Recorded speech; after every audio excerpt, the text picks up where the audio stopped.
আসসালামু আলাইকুম। আজকে আপনাদের সাথে শেয়ার করব প্রেসার কুকারে মাত্র ১০ মিনিটে কিভাবে ক্যারামেল পুডিং বানানো যায়। আশা করি আমার এই রেসিপিটি দেখে আপনাদের কাছে পুডিং বানাতে কোনো অসুবিধে হবে না। এখানে আমি ১ কেজির মতো লিকুইড দুধ নিয়েছি। এটাকে ঘন করে জাল করে নিয়েছি প্রায় আধা কেজির মতো। দিয়ে দিচ্ছি ডালের চামচ দিয়ে ১ চামচের কম চিনি। এখানে আপনারা মিষ্টি বাড়িয়ে কমিয়ে নিতে পারেন। আমার ভিডিওটি যদি দেখে আপনাদের কাছে ভালো লেগে থাকে, আশা করি আমার চ্যানেলটিকে সাবস্ক্রাইব করে পাশেই থাকবেন। ডিমের পুডিং বানানোর জন্য এখানে আমি ৪টা ডিম নিয়েছি। ডিমটাকে একটা হ্যান্ড উইক্সের সাহায্যে ফাটিয়ে নিচ্ছি।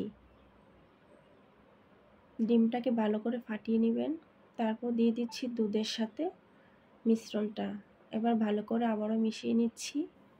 একটা ছাঁকনির সাহায্যে মিশ্রণটাকে ছেঁকে নেব, যাতে কোনো লাম্পস বা দলা না থাকে। তা না হলে পুডিংটা সুন্দর হবে না, ভিতরে ছিদ্র ছিদ্র হয়ে যাবে। একটু ছেঁকে নিলে ভালো হয়। এবার একটা আমি সিলভারের পাত্র নিয়েছি। এটা একটা টিফিন বক্স। ১ চামচের মতো ঘি দিয়ে ব্রাশ করে নিয়েছি। এই ক্যারামেলটা ঘি দিয়ে তৈরি করলে বেশ খেতে ভালো লাগে পুডিংটা।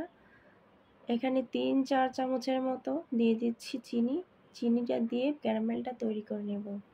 চারপাশ ঘুরিয়ে ঘুরিয়ে ক্যারামেলটা তৈরি করে নিচ্ছি রং আসার আগ পর্যন্ত।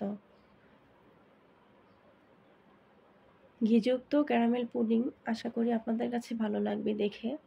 তবে রেসিপিটা এতটাই টেস্টি হয়েছিল, আপনারা না বানিয়ে খেলে বুঝতেই পারবেন না। এই তো রং এসে গেছে আমার ক্যারামেলের। সেট হওয়ার জন্য ঠান্ডা করে নেব কিছুক্ষণ। তারপর দিয়ে দিচ্ছি দুধের মিশ্রণটা। এখানে ক্যারামেলটা সেট হওয়ার পরে দিতে হবে, তা না হলেই দুধের সাথে ক্যারামেলের রংটা মিক্স হয়ে যাবে।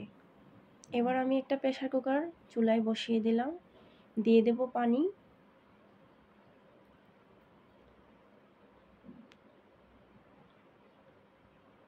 দিয়ে দিচ্ছি এবার আমি সেই পুডিংয়ের পাত্রটা দিয়ে একটা পাথর দিয়ে দিচ্ছি, যাতে নড়াচড়া না করে। এবার ঢাকনাটা আটকিয়ে